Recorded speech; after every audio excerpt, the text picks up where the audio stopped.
In an educational environment, teaching and learning are top priorities. Another top priority on campuses throughout the district is safety. Over the years, you've all been trained to respond to different safety situations while on campus. Just as scholastic information is updated over time, so are standard response protocols for safety. In this video, you'll be presented updated information on the proper responses for certain critical incidents and safety protocols. Please pay attention to this information and write down any questions you may have so they can be answered at the end.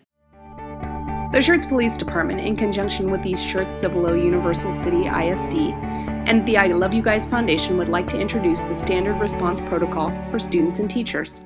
You've probably seen these posters around school and in the classrooms. You probably noticed the icons. We're going to talk about what these 4 icons mean in this video. Schools across the country are adopting a standard to enhance student and staff safety during an incident or emergency. The key is that there's a simple, shared vocabulary between students, staff, and first responders.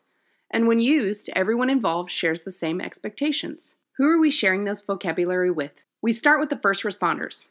So if something happens at one of our schools, they'll know what to do. The same vocabulary is shared with the students, so you know what to do. Teachers and staff are given the same training. And it's also important to tell your parents what we do here at school. This protocol is based on 4 actions that we take during a critical incident: lockout, lockdown, evacuate, and shelter. Each action is followed by a directive. Lockout, secure the perimeter. Lockdown, locks, lights, out of sight. Evacuate, to the announced location. Shelter, for a hazard using a safety strategy. Every action then has specific instructions of what to do in a crisis. When these are called on the public address system, the action and directive are repeated. Lockout, secure the perimeter. Lockout, secure the perimeter. The reason for a lockout could be there is a threat outside of the building, criminal activity, a suspicious person, or possibly a dangerous animal outside. Here's what happens during a lockout. Staff will lock all outside doors, and no one is allowed in or out of the building. Lockouts are typically called for by law enforcement officials. Hi, this is Evan with the Broomfield Police Department. Or district personnel. A lockout. Okay, thank you for the information. Bye-bye. Attention students, we're in lockout, secure the perimeter. Lockout, secure the perimeter. The goals of a lockout are to get all students and staff inside the building. Guys, come on in. You need to get inside. Go up to the first classroom on the right. Hurry, hurry, hurry, hurry, hurry. And then lock all exterior doors. In most cases of a lockout, it will be business as usual inside the school. However, in some cases, a lockdown may also be issued in conjunction with a lockout, particularly if the threat is near the school. Let's start with student instructions on what to do in a lockout. First one's simple: get in the building. But that brings up a question about notification when students or staff are outside. How are they notified? This could possibly come via radio system, public address system, or from a teacher or staff member. For the most part, it's business as usual inside the building. If a lockout lasts into recess or lunch, the lockout instructions will remain that no one is allowed to enter or exit the school buildings. The same parameters are in place for the end of the school day. Depending on the reason for the lockout, students may have to remain inside the building or call their parent to come pick them up. Now let's look at what teachers should do during a lockout. Bring the students inside. If there are exterior doors in the classroom, make sure they're locked. Teachers may be asked to check if nearby exterior doors are propped open. Increase your situational awareness. Be attentive. Teachers should also verify that everyone is still in class. It's a good idea to note the time that attendance was taken. Inside the classroom during a lockout, teachers may continue class activities and instruction. When might a lockout occur? When there's a threat or danger outside of the school. We talked about some examples. Here are some more. High-speed chase, suspicious person, demonstration, custody issue, or maybe even a fire in the neighborhood. Who can call a lockout? Students can call a lockout by reporting it to a staff member. Teachers can call a lockout by reporting it to the main office. This should occur without having to go through a chain of command. Most of the time during a lockout, in-building class changes will still occur. If a school has portable buildings, students and staff may be brought into the main building. This is only to occur when instructed to do so, typically by law enforcement personnel. If a threat is very close to the school, the response may be to go into lockout and lockdown. Are students and staff allowed to leave the school campus? Usually not, due to the safety threat. This means that even when the school day ends, students may have to remain inside the building until the threat no longer exists. Lockdown, locks, lights, out of sight. Lockdown, locks, lights, out of sight. Lockdown is used when there's a threat inside the school building. It could be a mentally unstable individual, or maybe even a non-custodial parent. It could be an armed intruder or some other danger.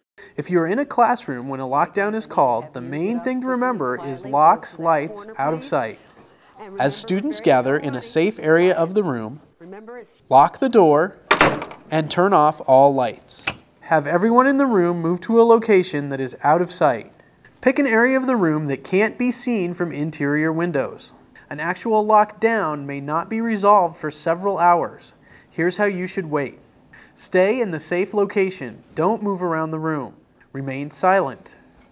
Staff, take written attendance of who is in the room. Note anyone missing and if you have any extra students or staff. Let's look at what students should do during a lockdown. First, stay out of sight from the corridor window. How do you know you're out of sight? If you can't see out of the corridor window, no one in the hall can see you. Also, sit on the floor and get low. A locked door is a proven time and safety barrier. Having a locked door reduces the risk of harm or injury to the people inside. Be absolutely silent. Turn your phone off in the initial stages of a lockdown.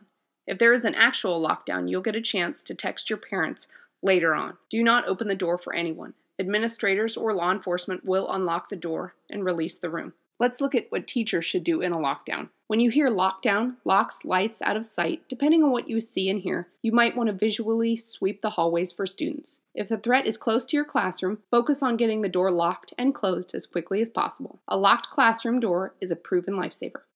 Turn out the lights. Usually there's no need to raise or lower the outside window shades because the threat is inside the building. The goal is to get out of sight behind a locked door as quickly as possible. Leave the corridor window uncovered. Law enforcement needs to see inside the room from the hallway. Science rooms often have 2 doors with corridor windows, making it difficult to get out of sight. In this case, it may be beneficial to cover one of the corridor windows. More law enforcement agencies are recommending not sliding red or green cards underneath the doors. The reasoning is twofold. First, they won't believe the message until they have verified the status of the classroom, and you are giving too much information to the person inside that poses the threat. Be silent and maintain student silence. Turn off your phone. If you're with young students, it may be soothing to very quietly read to them. A lockdown cannot be ended with a public announcement. It only ends with administration or police opening the door and releasing the room. If you can, take attendance.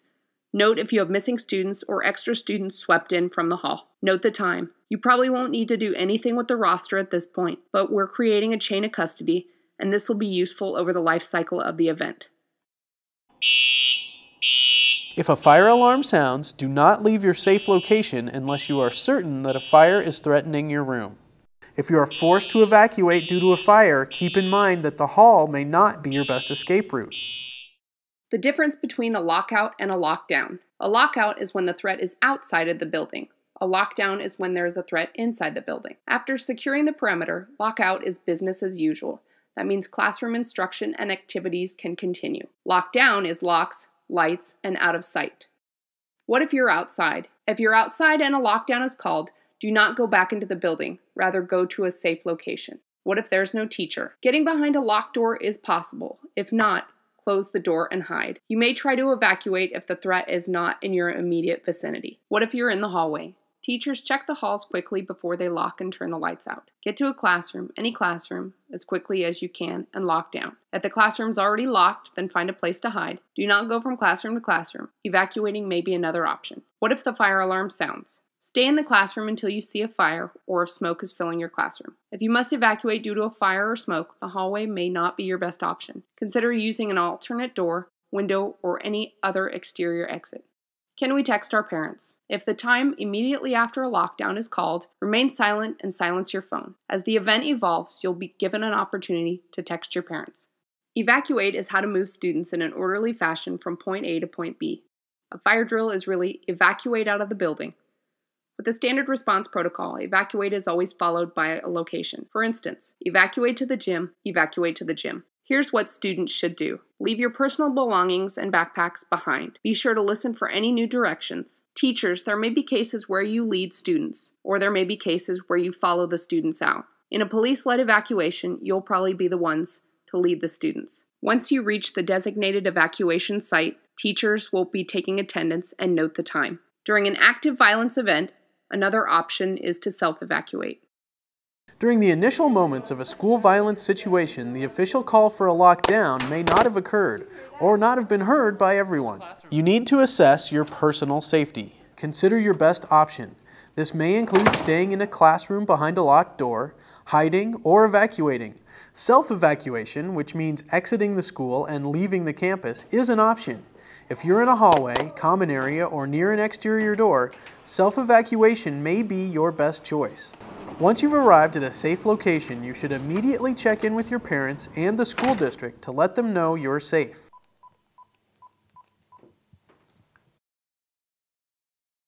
When law enforcement begins the evacuation, here's what to expect. An officer will unlock your door and enter the room. Stay where you are. The officer will give you specific instructions you must follow. Broomfield Police Department, you're safe, everything's okay, we're going to get you out of the building. I need everyone to follow my instructions. I need a single file line, leave all your personal property on the floor where it is, form me a single file line right here at the door. Teacher, I need you in front, please. You will be asked to leave your stuff behind, form a line at the door with the teacher in front. I need everyone to hold hands with the person to your right and left. Hold hands with the person in front of and behind you until you reach your final destination. Wait quietly for further instructions from the officer. Teacher, I need you to walk out, follow the instructions of that officer right there. Go ahead. You will be told to proceed to the next officer. Walk, do not run, and do not talk. Walk towards the stairs. Follow the directions of the officers guiding you during the evacuation. They could be giving you verbal directions, right to the stairs, or hand signals. Watch the pace of your line. Be aware of obstacles such as corners, fallen objects, debris, or stairs which may affect the speed your line can move. Don't stop until you reach the location you were directed to. Keep moving all the way to the end of the fence. All the way to the end of the fence.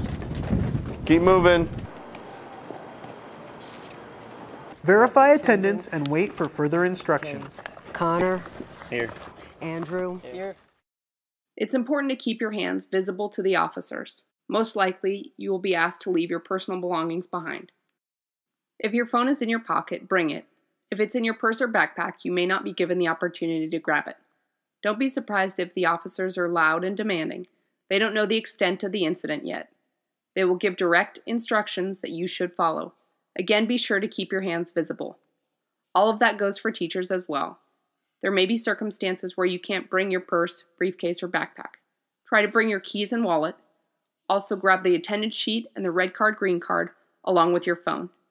At the evacuation assembly area, take attendance. If you are able to take attendance during lockdown, verify students in the assembly area against the roster you created during lockdown. If everything's okay, show the green card. Do you have permission to self-evacuate?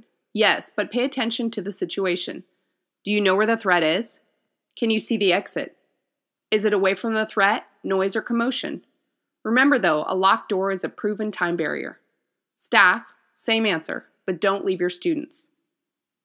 If you do self-evacuate, where do you go? Another school? Nearby business? Recreational center? A friend's house? Or your own house? Be sure to let your parents and the school know. In a lockdown, prior to a police-led evacuation, do not open the door for anyone.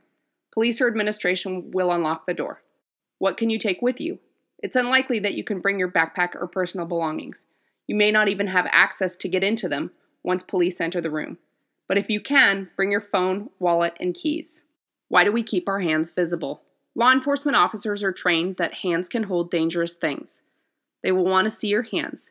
You might be asked to evacuate hand in hand or with your hands on your head.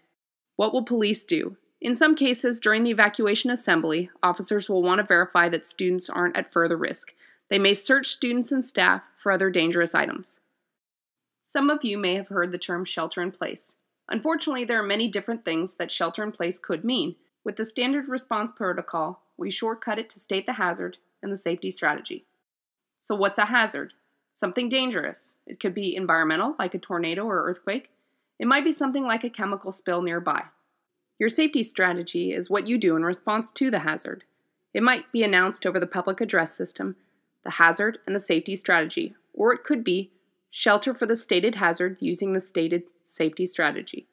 In either case, we repeat it. For example, tornado, get to the storm shelter, Tornado, get to the storm shelter. In earthquake country, the safety strategy is to drop, cover, and hold. For a hazmat risk, we would seal the room by taping plastic around the doors, vents, and windows. In coastal areas, tsunamis are a possibility after an earthquake. Going to high ground or further inland is that hazard's safety strategy. Listen for instructions. The situation may be very dynamic. Always be prepared for the unexpected. During a shelter event, teachers should try to take attendance and note the time. Other hazards and safety strategies. Discuss other local hazards and safety strategies. Those are the actions, directives, and instructions for the standard response protocol. That's what those icons mean. It's a shared vocabulary between students, staff, and first responders during any type of crisis or emergency here at school. While not officially part of this standard response protocol, I'd like to mention one more action and directive. Hold in your classroom. Hold in your classroom. It's used when we need to keep the corridors clear of students. Here's what students do. If you're in the hallway, get to your assigned classroom. Otherwise, students and teachers remain in their classroom until the all clear is announced. Teachers, here's what you do. Remain in the classroom with your students until the all clear is announced. Continue teaching, or if the lesson for the day is complete, offer time to read or study. Teachers should also close and lock the door. It can be open for any student that needs to get out of the corridor. What about class changes? If you're in the hallway, an announcement might be made to go to the nearest classroom, or proceed to your next scheduled class. We ask that you take a moment and talk to your parents about this standard response protocol and view the protocol sheet on your campus website. Peace. It does not mean to be in a place where there's no noise, trouble, or hard work. It means to be in the midst of those things and still be calm in your heart. We thank you for your participation in watching this video today. Any questions you may have can be directed to your campus administration or the Schertz Police Department School Resource Division. Stay safe.